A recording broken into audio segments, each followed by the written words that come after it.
This video is brought to you by Brilliant. Over the weekend, we saw the coronation of King Charles III in a ceremony steeped in pomp and pageantry. While many gathered on the streets of London to demonstrate their support for the monarchy, others arrived in London to protest and signal their dissatisfaction with Britain's system of hereditary monarchy. Before these anti-monarchy protesters even arrived, the Metropolitan Police had made clear that they would be taking a low-tolerance approach to protests. Now, while this case has been in the news a lot over the weekend, the balancing of the right to protest against the public's right to go about their daily life has been an ongoing debate in the UK's political discourse for a little while now. So in this video, we're going to look into the right to protest in the UK and whether it's being eroded. Before we start, if you haven't already, please consider subscribing and ringing the bell to stay in the loop and be notified when we release new videos. We're going to split this video into three parts. First, we'll have a look at the benefits of protest, then the legislation passed in the UK that's restricted that right to protest, and then we'll have a look at what happened over the coronation weekend and look at what this means going forward. So let's start by looking into the actual purpose of protesting.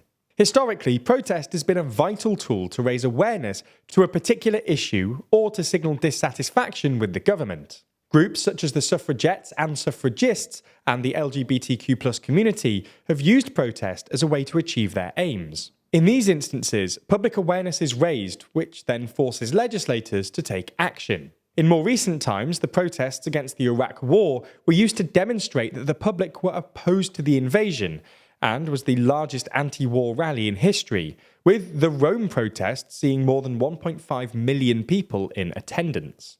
Ultimately, this has possibly given future leaders cause to think twice before doing something similar again. So, arguably, protest is another tool in which the public can hold those with power to account. The point is that not only is protesting a right, it also serves a purpose in creating a fairer society through limiting the actions of government or helping to advance rights.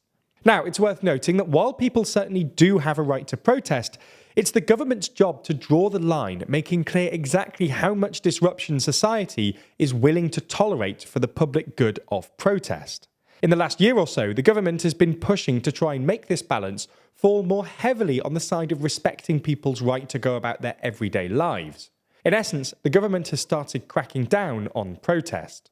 Now, we've actually made a full video about recent laws cracking down on protests, namely the Police Crime Sentencing and Courts Act of 2022 and the Public Order Act of 2023, so be sure to check those out for more information.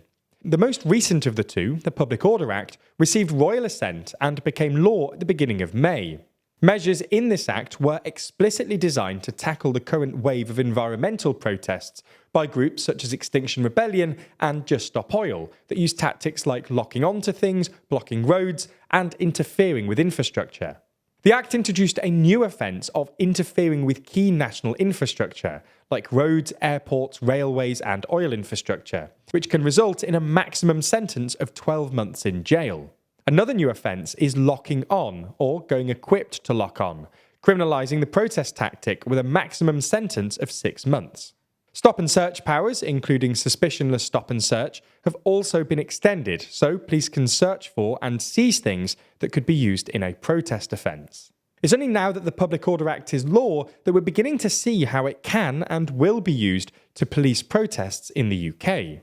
The Act received royal assent just days before the coronation, meaning the police saw their powers beefed up ahead of an obviously high security event.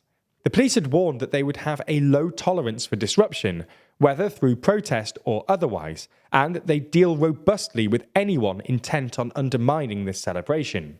This was put into practice when 6 members of the anti-monarchy group Republic, including its chief executive Graham Smith, were arrested under the Public Order Act on suspicion of going equipped for locking on.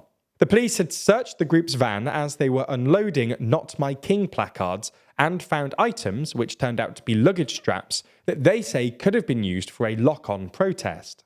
16 hours and 1 coronation later, Smith & Co. were released on bail. Then, on Monday, the police announced that no further action would be taken as they'd been unable to prove that protesters intended to use the luggage straps for a lock-on protest. The police expressed regret at the incident and offered an apology, which Graham Smith says he rejected, adding that the group is considering legal action. What's more is that Republic had been liaising with the police ahead of the coronation to ensure that the protest was able to go ahead smoothly. The police said the protest liaison team was not present during the arrest and that the officers at the scene were unaware that Smith had been engaging with police ahead of the event. Now, we should point out that Republic's anti-monarchy protest did go ahead in Trafalgar Square, but obviously those 6 were unable to attend.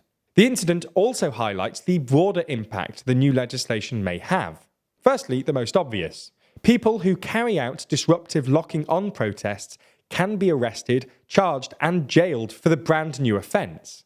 It's also reasonable to believe that people wanting to take part in even the most normal placard-holding, non-disruptive protest may be deterred by the prospect of being subject to a suspicionless stop and search or spending 16 hours in police custody because they happen to have a bike lock or zip ties in their bag.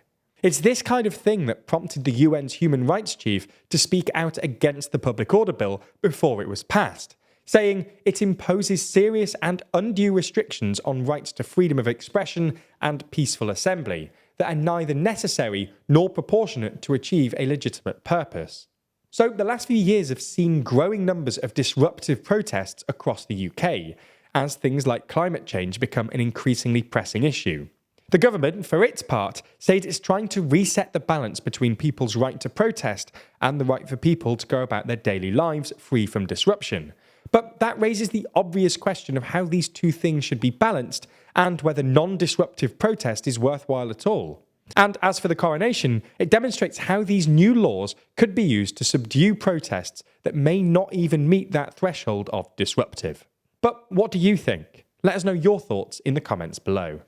What do the world's best politicians have in common? They're willing to learn something new every day. And if you think that sounds too hard or too time-consuming or even just too overwhelming for you to do, then you haven't tried Brilliant.org. Brilliant.org is the best way to learn maths and computer science in a fun and interactive way. That's because Brilliant has literally thousands of lessons, from foundational and advanced maths to skills crucial in the modern world, like AI, data science, neural networks, and more, with new lessons added monthly. Like I said though, the real value here is that you can do this easily every day, truly committing to lifelong learning. Slowly, over time, you'll not only pick up new skills or get better at maths, but you'll also feel the satisfaction that comes with bettering yourself and staying ahead. To try everything Brilliant has to offer, free for a full 30 days, click on the link in the description. Plus, the first 200 of you will get 20% off Brilliant's annual premium subscription.